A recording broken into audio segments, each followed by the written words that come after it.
السلام علیکم معزز ناظرین، اگر آپ ہمارے چینل میں نئے ہیں تو ہمارے چینل کو سبسکرائب کر دیں تاکہ ہر نئی آنے والی ویڈیو کا نوٹیفیکیشن آپ کو ملتا رہے۔ ارشاد باری تعالی ہے،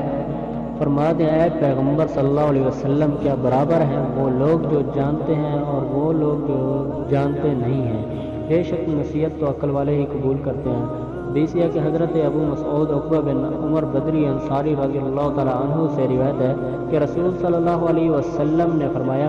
لوگوں کی امانت وہ کرائے جو کتاب اللہ کو سب سے زیادہ پڑھنے والا ہو۔ اگر قرات میں برابر ہوں تو پھر ان میں سے جو سنت سے زیادہ واقفیت رکھنے والا ہو، بس اگر وہ علم سنت میں برابر ہوں تو وہ جو ان میں سے پہلے ہجرت کرنے والا ہو، بس اگر وہ ہجرت میں بھی برابر ہوں تو پھر عمر میں جو بڑا ہو، اور کوئی آدمی دوسرے آدمی کے غلبہ والی جگہ میں امانت نہ کرائے اور نہ اس کے گھر میں اس کی مخصوص نشست گاہ پر بیٹھے سوائے اس کی اجازت کے۔ مسلم کی ایک روایت میں ہے کہ سنن کی بجائے سلمن یا اسلام کے الفاظ ہیں کہ جو اسلام میں ان میں سبقت کرنے والا ہو، اور ایک روایت میں ہے کہ قوم کی امانت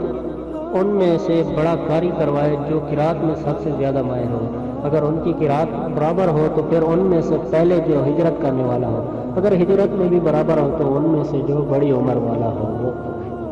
دوسری حدیث یہ کہ حضرت عقبہ بن عمر رضی اللہ تعالیٰ عنہ سے روایت ہے کہ حضرت صلی اللہ علیہ وسلم ہمارے کندھوں کو چھوتے نماز میں کھڑے ہونے کے وقت، اور فرماتے برابر ہو جاؤ اور آگے پیچھے نہ ہو ورنہ تمہارے دلوں میں پھوٹ پڑ جائے گی،